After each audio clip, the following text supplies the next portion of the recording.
you're dealing with someone who's hoarding. Now, people who are hoarding are often older or neurologically damaged, or they have obsessive compulsive disorder.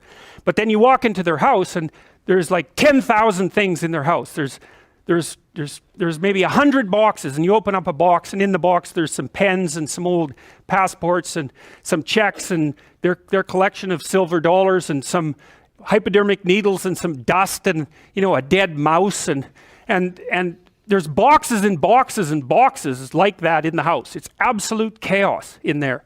Absolute chaos, not order, chaos. And then you think, is that their house, or is that their being? Is that their mind? And the answer is, there's no difference. There's no difference. So, you know, I could say, well, if you want to organize your psyche, you could start by organizing your room. If that would be easier, because maybe you're a more concrete person and you need something concrete to do. So you go clean up under your bed, and you make your bed, and you organize the papers on your desk, and you think, well, just exactly what are you organizing? Are you organizing the objective world, or are you objecting your field, or are you organizing your field of being, like your field of total experience?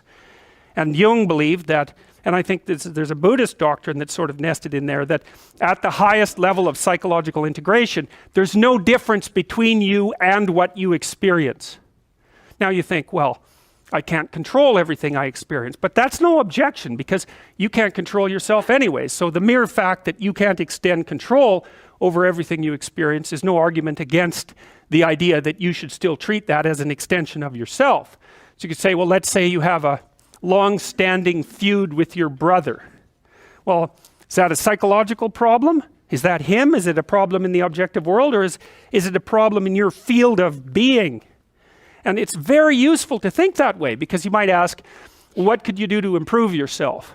Well, let's step one step backwards. The first question might be, why should you even bother improving yourself? And I think the answer to that is something like, so you don't suffer any more stupidly than you have to.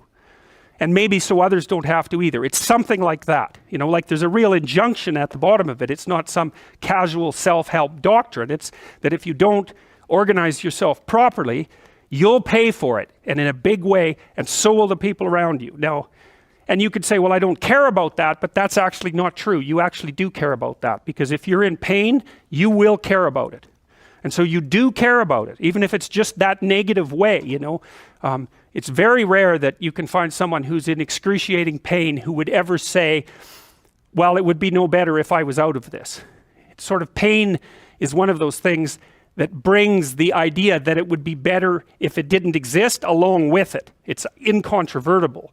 So you get your act together so that there isn't any more stupid pain around you than necessary.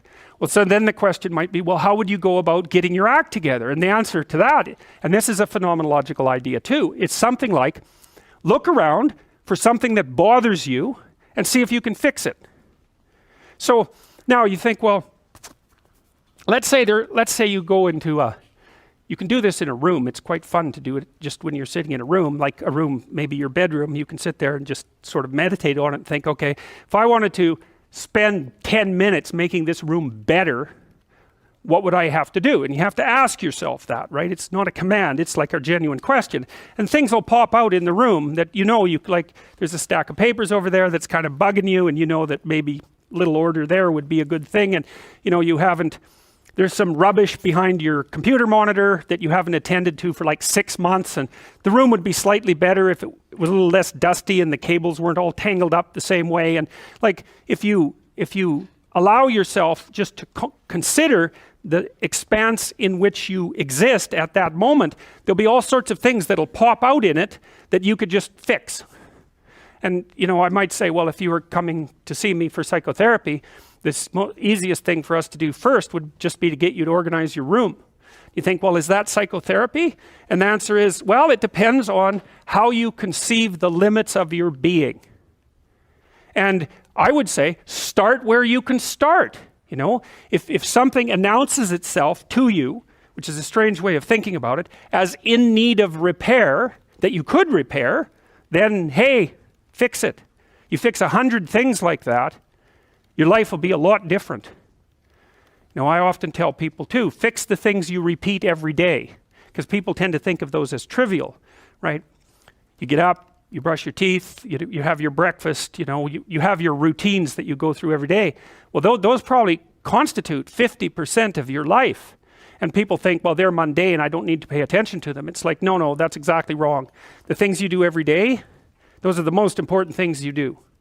Hands down. All you have to do is do the arithmetic. You figure it out right away.